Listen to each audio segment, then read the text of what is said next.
हाय moms, अगर आपका baby भी 4 मंथ्स का हो गया है और अभी तक वो ठीक से सो रहा था और अचानक से उसकी नींद बिगड़ने लगी है, तो चांसेस है कि वो 4 मंथ स्लीप रिग्रेशन फेज से गुजर रहा है। इस वीडियो में मैं आपसे शेयर करूंगी कि एग्जैक्टली हो क्या रहा है और हमने कैसे इस फेज को हैंडल किया। Hi moms, welcome back to my channel. My name is Arshi and I am a mom of 2। 4 months एक माइलस्टोन है जिसमें कि बच्चे की जो स्लीप होती है वो अडल्ट के जैसे होने लगती है। मतलब लेस डीप स्लीप, ज़्यादा बार उठना, लाइट स्लीप। डोंट वरी, ये सब बिल्कुल नॉर्मल है। तो क्विक बैकग्राउंड, हम यहाँ यूएस में रहते हैं और एजान यहीं पे बॉर्न हुआ था। हम इंडिया गए 2 मंथ्स में, लाइक जेट लैग था या टायर्डनेस थी, पता नहीं क्या था, and he started sleeping good. But when he turn 4 अचानक से कुछ चेंज होने लगा। लाइक उसकी स्लीप चेंज होने लगी, वो बहुत ज़्यादा बार उठने लगा। और जब भी उसकी नैप का टाइम होता था या फिर बेड टाइम होता था, उसको सोना ही नहीं होता था। लाइक वो इतना ज़्यादा रेजिस्ट करता था, बहुत ज़्यादा क्रैंकी हो जाता था, बहुत रोता था। मैं अभी भी उस फेस को अगर याद करती हूँ तो मुझे लगता है कि शायद वो ही एक फेज था जो सबसे ज़्यादा टफ था मेरी whole pregnancy, labour and delivery and postmortem में। बिकॉज मेरे लिए स्लीप बहुत ज़्यादा इंपॉर्टेंट रोल प्ले करती है। अगर मुझे अच्छी स्लीप मिल रही है तो डे कैसा भी हो मेरा वो गुजर ही जाता है। लेकिन अगर वो स्लीप मुझे नहीं मिल रही है, एक तो आप पोस्टमार्टम फेज में होते हो और जब पोस्टमार्टम फेज में आपको स्लीप नहीं मिल रही होती है, जिसमें कि सबसे ज़्यादा हीलिंग होती है, तब चीज़ें बहुत ख़राब होने लगती है। हमारी हीलिंग स्लो हो जाती है, टायर्डनेस बढ़ जाती है, दिन भर बच्चे को देखना होता है, मूड स्विंग्स होते हैं, क्रेविंग्स होती है, बहुत कुछ होता है। तो मुझे समझ नहीं आ रहा था कि ईज़ान के साथ अचानक से क्या हुआ। अभी तक तो सब ठीक था and it was January and mid of the January in India. Still वहाँ पे विंटर थे, तो ऐसा भी नहीं है कि बहुत अचानक से एक्सट्रीम वेदर चेंज हुआ हो, बहुत गर्मी हो गई हो जिसकी वजह से मैं सोच सकती हूँ कि अच्छा नहीं सो रहा है ईज़ान, क्योंकि यहाँ पे ठंड होती है और बच्चों को ठंड में ज़्यादा अच्छी नींद आती है एज़ कम्पेयर टू गर्मी। तो वो भी ऐसा केस नहीं था और मुझे बिल्कुल समझ नहीं आ रहा था कि ऐसा क्या है। जैसे कि मैं सेकंड टाइम मॉम हूँ तो मुझे एक्सपीरियंस है फर्स्ट का, लेकिन अनाया के साथ कभी स्लीप को लेके कोई प्रॉब्लम नहीं हुई। लाइक बर्थ से ही वो पूरी नाइट्स होती थी, लाइक 6 आवर। तो फर्स्ट 2 मंथ तो हम लोग उसको नाइट फीड खुद जगा कर देते थे। बट डॉक्टर से सजेशन लेने के बाद 2 मंथ्स के बाद जब वो उठती थी भूख से, तब हम उसको फीड देते थे। तो वो 11-11:30 उसका बेड टाइम हो जाता था और वो फिर मॉर्निंग में अराउंड 4-5-5:30 ऐसे उठती थी और फिर फीड लेके वो सो जाती थी। तो ये रूटीन उसका हमेशा से था, उसने कभी कभी भी रात में कभी नहीं जगाया, इसलिए मुझे स्लीप रिग्रेशन का कोई आइडिया नहीं है। लेकिन मैंने ये टर्म सुना हुआ था, मैंने दूसरी मॉम से, मैं पता नहीं मेरे अंदर क्या है, मुझे पढ़ने का, चीज़ें अगर मेरे साथ कुछ हो रही है तो कहीं से भी मुझे नॉलेज मिलती है, मुझे जानना होता है कि क्या हो रहा है। तो ये वर्ड मैंने सुना हुआ था और मैंने इसके बारे में थोड़ी रिसर्च करी, थोड़ा गूगल वगैरह किया। सारे साइंस मैच हो रहे थे। तो मैंने डॉक्टर से भी ईमेल करके कंसल्ट किया कि ये ऐसा है क्या, स्लीप स्लीप रिग्रेशन है क्या, ऐसा हो सकता है क्या। उन्होंने भी कहा कि हाँ ऐसा होता है एंड इट्स नॉर्मल और ये कुछ टाइम का होता है। बट उस टाइम तो ऐसा लग रहा था कि मुझे वो फेज़ ऐसा लग रहा था कि ये कभी एंड नहीं होगा, ये नेवर एंडिंग है और मुझे हमेशा ही रातों को जगना पड़ेगा। और अब क्या हो गई है मेरी लाइफ, क्योंकि अगर ईज़ान अच्छा सो रहा था, मेरे घर पे वेडिंग थी, वो 2 मंथ्स का था, वो बहुत अच्छे से सो रहा था। मतलब एज़ अ पोस्टपार्टम में भी मेरे अंदर इतनी एनर्जी थी कि मैं शॉपिंग कर सकूँ या फिर वेडिंग एन्जॉय कर सकूँ। लेकिन अभी अचानक से सब कुछ चेंज हो गया था और मेरा मतलब इतनी भी मेरे अंदर एनर्जी नहीं होती थी कि मैं लाइक खुद शावर ले लूँ या मेरा कुछ मन करे कि मैं कभी बाहर चली जाऊँ, या मेरा बिल्कुल ही सब कुछ चेंज हो गया था और मुझे ऐसा लगता था कि मैं बिल्कुल बीमार हो रही हूँ। मुझे ऐसा लग रहा था कि कुछ मुझे मुझे यहाँ रहना ही नहीं है। मुझे ऐसा लग रहा था कि शायद क्या है, मुझे बिल्कुल ही अच्छा नहीं लग रहा था वहाँ पे। इतनी हेल्प थी, मुझे कोई काम करना नहीं पड़ रहा था, सिर्फ़ मुझे रातों को जगना था, वो ही मेरे से काम नहीं हो पा रहा था। तो मुझे समझ आया कि ये स्लीप रिग्रेशन है जिसके बारे में मैंने सुना है और यही सबसे टफ स्लीप रिग्रेशन होता है। जितने भी स्लीप रिग्रेशन होते हैं, ये 4 मंथ्स वाला सबसे ज़्यादा टफ होता है और ये लॉन्ग लास्टिंग भी होता है। तो अब नेक्स्ट है कि क्या ऐसे साइंस हैं जिससे कि आप पता लगा सकते हो कि आपके बच्चे का 4 मंथ स्लीप रिग्रेशन चल रहा है। तो साइन ये है कि अभी तक आपका बच्चा ठीक सो रहा था 3 मंथ्स तक, 4 मंथ्स ऑलमोस्ट होने तक, एंड अब अचानक से वो बहुत बार जगने लगा है।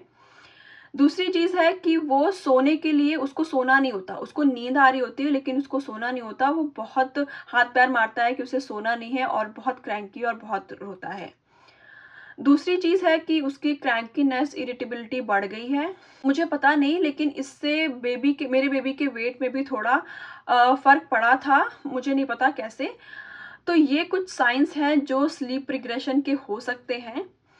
अब बारी आती है कि मैंने कैसे इसको हैंडल किया। तो पहला मैं आपको बता दूँ कि हमारे केस में ये कितने दिन चला था। तो ये हमारे केस में 6 टू 8 वीक्स चला था। लाइक 6-7 वीक्स के बाद थोड़ा ऐसे लग रहा था कि अभी स्लीप बेटर हो रही है, और जब 6 मंथ्स का एग्ज़ाम हुआ और हम इंडिया आए, सब कुछ चेंज हो गया। पता नहीं कैसे, अचानक से ही सब कुछ चेंज हो गया। ही स्टार्टेड स्लीपिंग बेटर और सोने में भी इतना टाइम नहीं लग रहा था जैसे इंडिया में लगता था। अच्छा, इंडिया में ऐसा हो गया था कि उसको सुलाने का जब रात की मॉर्निंग, तो उसकी नैप जो होती थी वो शावर लेने के बाद, मसाज एंड शावर लेने के बाद जो मॉर्निंग की नैप होती थी उसमें 15 टू 20 मिनट्स लग जाते थे और वो हमें ईज़ी लगती थी। क्योंकि उसके बाद की जो 2-3 नैप होती थी और जो बेड टाइम होता था, मैं और मेरी मदर थे, 2 ही लोग उसको सुला पाते थे और हम लोग सोचते थे कि रात आ रही है और अब क्या होगा, कितना टाइम लगेगा। बस वो टाइम ऐसा था कि रुका हुआ ऐसा फ़ील होता था कि कुछ बेटर हो जाए। मुझे ऐसा लग रहा था कि बस यही मेरी लाइफ़ हो गई है और अब कुछ बेटर नहीं होगा।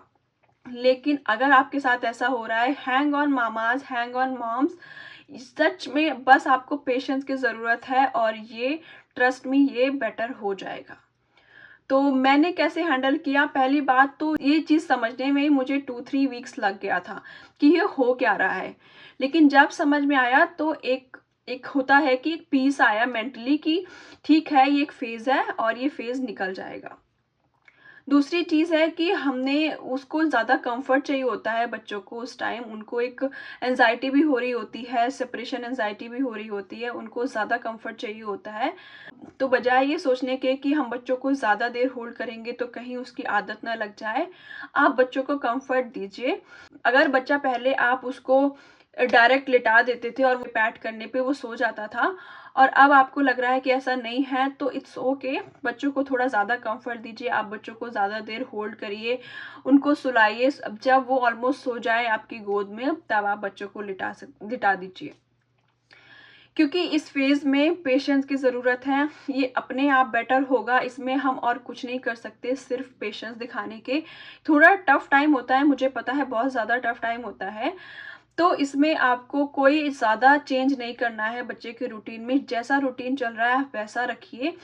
बच्चा अगर सो नहीं रहा है तो ये सोचने के कि मैंने ऐसे कई बार सोचा था कि ठीक है, बच्चा सो नहीं रहा है तो ठीक है, जाने देते हैं, नहीं सुलाते। लेकिन उससे हो क्या रहा था, इंसान ओवर टायर्ड हो जा रहा था और फिर ज़्यादा प्रॉब्लम हो रही थी। ये मैंने कंपेयर किया था। अगर बच्चे का 2-3 नैप है, उनको नैप में उनको सुलाइए प्रॉपर। अगर बच्चा ज़्यादा टाइम ले रहा है, कोई बात नहीं, आप ज़्यादा टाइम लीजिए लेकिन बच्चों को सुलाइए। ये करने के कि उनकी नैप स्किप कर दें। नैप स्किप करने पे वो ज़्यादा वर्स्ट चीज़ें सिचुएशन हो रही थी। तो रूटीन आप वही रखिए, थोड़ा पेशेंस बनाए रखिए, बच्चों को टाइम पे सुलाइए, थोड़ा उनको ज़्यादा कंफर्ट दीजिए, बच्चों को मसाज दीजिए, उनको बाथ दीजिए, एंड जैसे आपको वर्क करता है मॉर्निंग में, इवनिंग में भी आप मसाज कर सकते हैं। उनको सूद करिए, उनको थोड़ा-सा वॉक पे ले जाइए, उनको बाहर थोड़ा घर के नेचर में। तो इन सब चीज़ों से बस आपको वो 4 टू 6, मैं कहती हूँ लास्ट 8 वीक्स तक होती है, तो 6 टू 8 वीक्स आपको किसी भी तरह करके काटने हैं और ये टाइम निकल जाएगा, ट्रस्ट मी।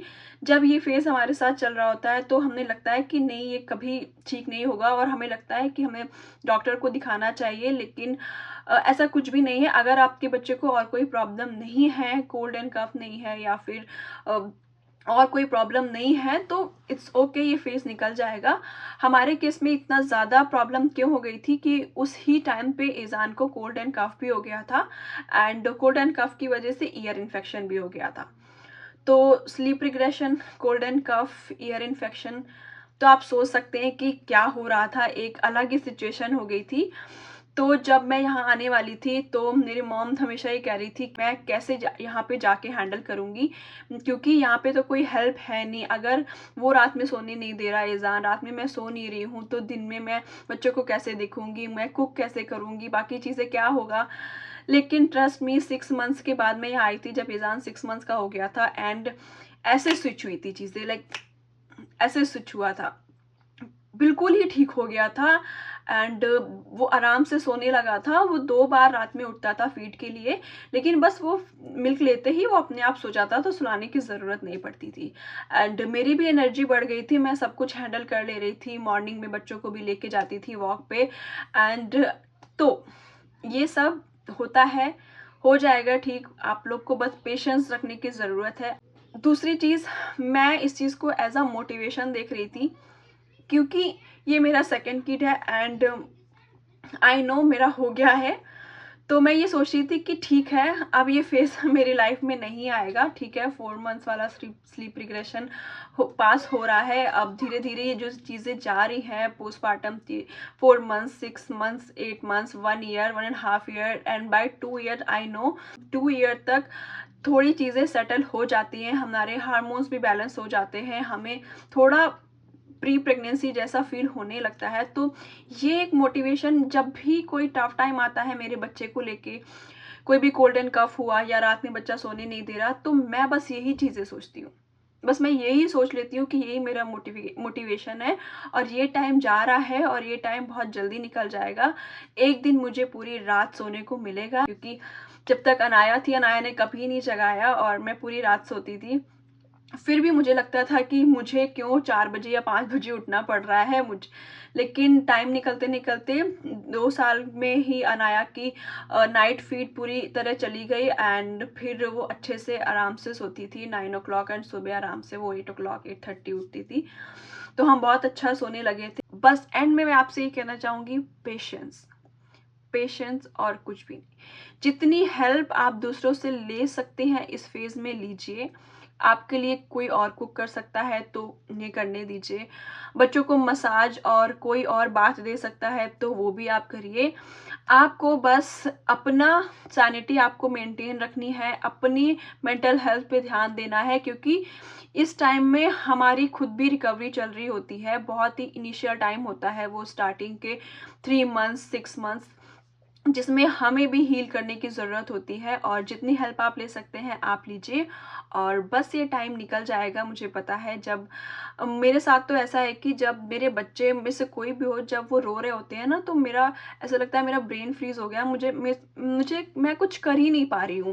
लाइक मुझे अगर थोड़ा सा भी काम करना होता है, मुझे पहले ये होता है कि इन बच्चों को पहले चुप कराओ, उसके बाद मैं कर लूँगी। तो मुझे पता है वो टाइम कैसा होता है, खाना भी नहीं खाया जाता और कुछ काम नहीं किया जाता। बट ट्रस्ट मी, ये स्लीप रिग्रेशन है जो कि जल्दी से ही निकल जाएगा। अगर आपको मेरी वीडियो हेल्पफुल लगी हो तो please like, comment and subscribe my channel. मिलते हैं आपसे नेक्स्ट वीडियो में। Thank you for watching.